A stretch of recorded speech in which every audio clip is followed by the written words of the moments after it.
This is an American air base in East Anglia, on the east coast of England. One of many such bases from which American fighter planes swarmed up into battle against the German Air Force. Planes known as the P-47, the Thunderbolt, a fast, tough, high-altitude fighter with a dive like its name and an 8-gun blast in its wings.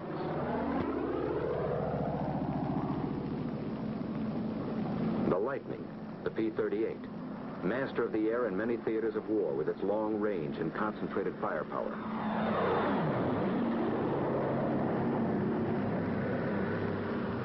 The Mustang, the P-51, the longest range fighter in the world. Speed, fast climb, quick dive, tight turn. Into these three great fighters, America poured its genius, its millions of man-hours of labor, its faith in victory against the Luftwaffe. And in their single cockpits, it placed these men.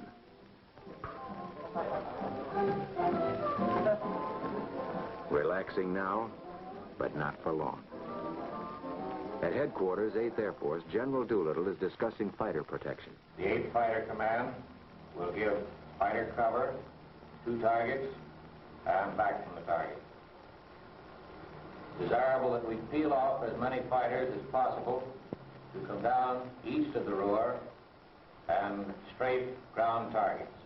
The bomber plan, timing, altitudes, strength, course, and targets reached the Combat Operations Room at headquarters, 8th Fighter Command, Major General Kepner commanding. A field order goes out. 62nd Group P-47s will escort heavy bombers over enemy coast through target to limit of endurance. The machinery is set in motion. Now comes the briefing for the mission, and everybody present. These Thunderbolt pilots are veterans of many missions, so the colonel gives them only the essentials. They are to escort the bombers to a target about 40 miles east of Mannheim, and then proceed to the strafing of aerodromes north of Frankfurt. They're given times of takeoff, rendezvous, escort, strafing. The pilots make notes on the backs or palms of their left hands. Intelligence warns them that they may expect considerable enemy opposition today. The Germans have brought in some 100 single-engine fighters. On the field, planes warm up. It's takeoff time for the Thunderbolts.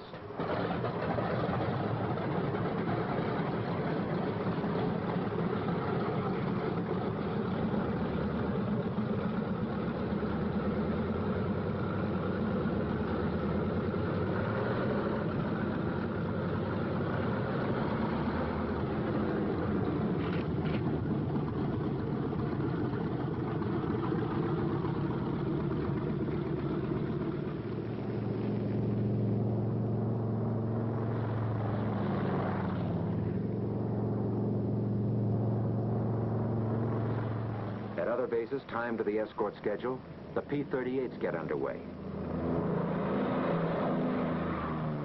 And at still others, the long-range Mustangs go to keep their rendezvous with the bombers someplace deep in Germany. Somewhere out there over enemy territory, near or far, in the long route as the bombers go out and come home, each of these formations will make rendezvous at a certain point on the exact minute. The Thunderbolts climb steadily over the channel into hostile skies.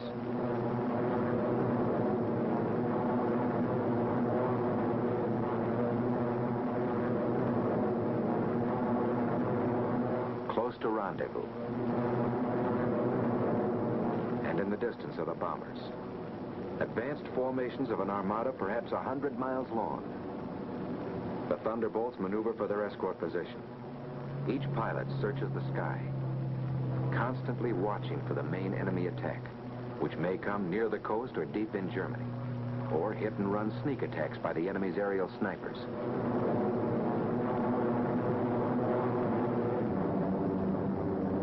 And then, at another rendezvous point, comes a group of Mustangs to relieve the Thunderbolts. This is Red Leader. Okay, men, it's time to break escort. Mustangs coming in at 8 o'clock. The Thunderbolts break escort. They head for home, watching for every possible strafing target on the way. The Mustangs, far in the distance, sweep the surrounding sky as they come in to take the places held by the Thunderbolts. One of the most important features of long-range fighter escort is this relay system. Because of the differences in bomber speeds and the need of much weaving, fighters used up their gas. Thus, the same group of fighters could remain with the bombers only 25 to 40 minutes out of a 6 or 8 hour mission, going and coming. And 1,000 fighters might be needed to keep anything from 40 to 100 on the job at all times. While the enemy could strike with 250 at any point he selected, our fighter groups had to relieve at rendezvous points all along the route. But on the German side, the Luftwaffe was forewarned an hour and a half in advance, even as our bombers gained altitude over England. This captured German film shows how quickly their 109s and clockwork 190s got into action after a warning. They had plenty of time to mass their fighters at a chosen point of attack and to outnumber our escort at anything from 2 to 1 to 10 to 1.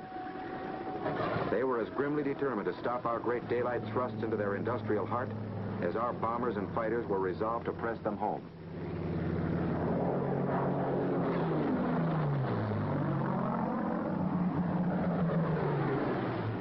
Meanwhile, deep in Germany, the group of escorting Mustangs watches every corner of the sky, weaving ahead, above, below, and all around the bombers like a screen of destroyers protecting the main fleet. They don't have long to wait for another rendezvous, this time with the enemy. Blue leader here. Watch it, fellows. 109 to 10 o'clock. They get rid of their long-range wing tanks before the fight. And down they go for the kill. With a touch of a finger on the stick, a camera and 8 machine guns are put into action. Small cameras set on the wings make the record. Too often poor pictures due to gun vibration. But they let you see what happens in the instant of action, as the pilot sees it. The enemy fighters are massing for an attack on our bombers, while our pilots watch every move of their varied tactics. Yellow leader to blue flight. Looks like they're trying to lead us away from the bombers. Green leader here. You're right. Here comes another at 9 o'clock. The Jerrys make a sneak attack on our bombers from behind. Gun camera film, captured from the enemy, reveals how they hammer our bombers with their 22 millimeters.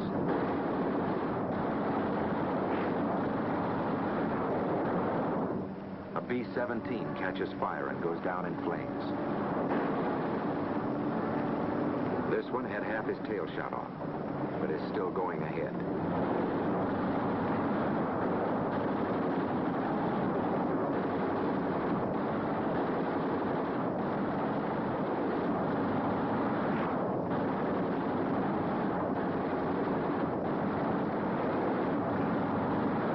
We lose another, but they can't stop us. Our fighters, often heavily outnumbered, engage the enemy all over the sky. And this battle is only one of many. Day after day, month after month. Mustangs, Thunderbolts, Lightnings, against the enemy 109s and the clockwork 190s. Our fighters attack, attack, attack. 2 into 10, 6 into 50. They block the enemy's mass assaults until our victory column soars at the rate of 4 to 1. If a missed rendezvous or other misadventure, due usually to blinding weather, prevented fighter protection somewhere, the first suffered heavy losses. But no American fighter ever failed them because of enemy odds, however great. Never was a mission turned back by enemy action.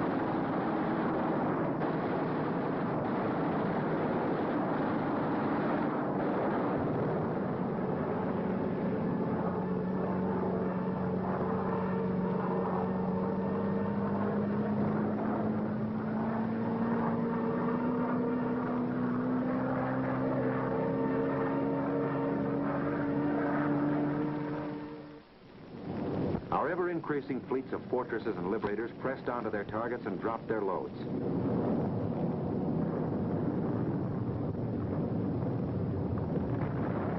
And the day arrived when a huge 8th Air Force bomber mission with full fighter escort was flown to Berlin and back without a challenge by a single enemy fighter.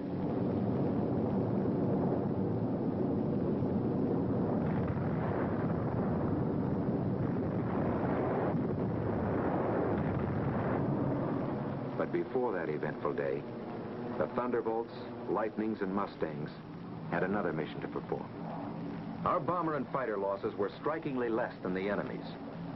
But the home front sent us more bombers and fighters and more well-trained pilots, and our fleets grew mightier by the month. However, the enemy's first-line operational strength was maintained also. The great air battle of Europe was still undecided. In February 1944, there was a sudden change. Our fighters were ordered to range wider, to seek the enemy in the air and on the ground instead of waiting for him, and above all, to follow him to his destruction.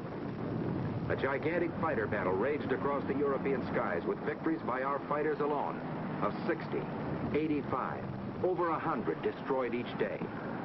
The fight came down from almost invisible heights to the final decision, perhaps only a few feet above the ground. Enemy warplanes of every kind and in fantastic numbers were splashed all over the landscape of northwestern Germany and occupied Holland, Belgium, France. This was a crucial battle. Both sides were aware of the coming events with air domination itself at stake. Once again, a better cause, better planning and leadership, better equipment, and beyond everything else, the valor of our fighter pilots gave us victory. Only this time, it was decisive. So many of the enemy's aircraft exploded over his own forest and housetops, or were driven flaming wrecks into the ground. So many of his famous fighter leaders met death at the hands of our pilots that his morale was shattered. His defense plan was smashed.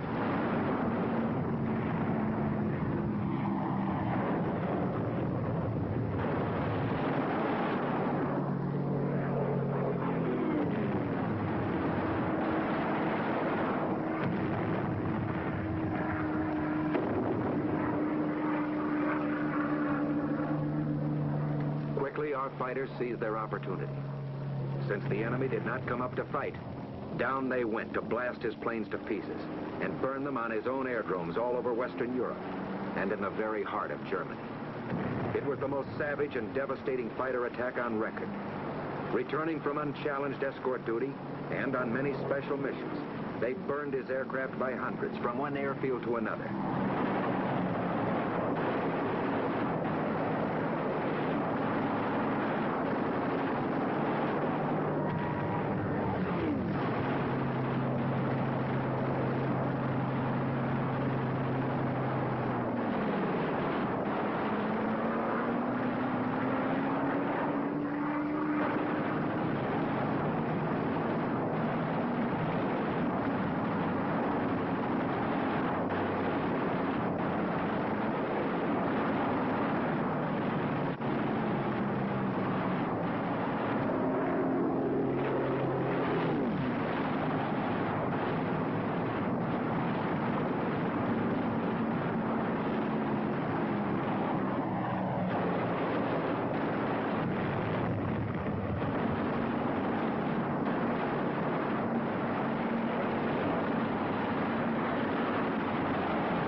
Intense enemy flak, sheets of machine gun fire from flak towers and ground installations caused us heavy losses.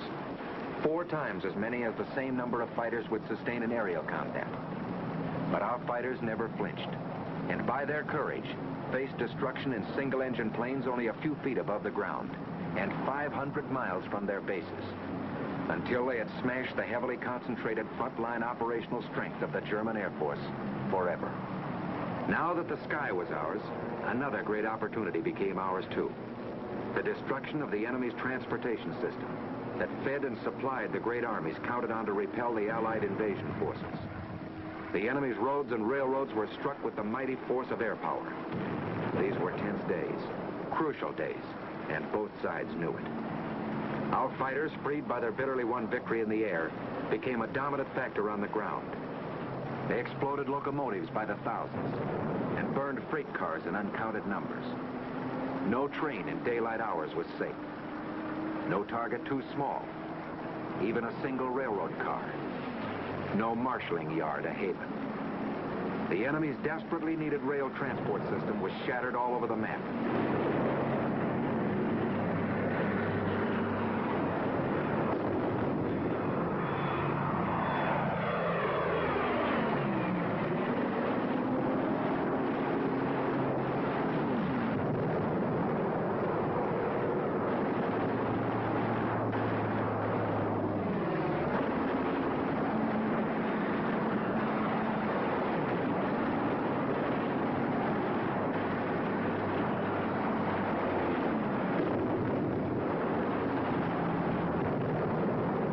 Attacked his barges.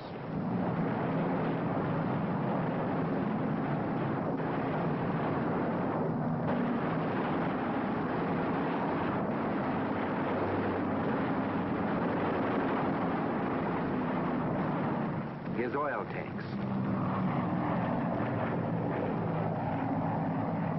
Flak towers.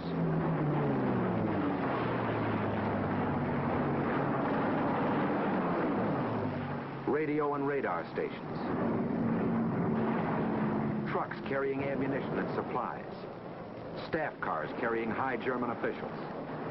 This one might have been Rommel. Road traffic of every kind and description until enemy convoys could only move effectively at night. What did this mean to the German armies of the West? How did it count on Invasion Day in the Battle of Normandy? The answer is history. Our gallant armies are driving ahead without having to keep one eye cocked over their shoulders. Their gun emplacements unobserved. Everywhere about the mighty battle was and is the flash of American fighters. The Germans see them deep in their own sky and cringe. Our men see them above the grim fight and cheer. There are remembered names in the mess halls. Major Gerald Johnson, a crack shot. Major Goodson, gallant fighter. Major Dwayne Beeson, great tactician. Captain Eugene O'Neill, one of the best. Major Don Gentili ran up a flaming record. Colonel Don Blakesley, great leader of 4th Group. Major Walker Mahurin, one of the first and best of the great aces. Major Bob Johnson and all his victories. Lieutenant Colonel Gabreski with a great career. And Colonel Hubert Zemke, famous commander of 56. A score of victories or more are the records of them all. Duncan, Schilling, Pretty, and all our gallant fighter pilots who in the decisive hour smashed the Luftwaffe and gave us freedom of the air in Europe, just as that freedom must now be gained in the Pacific.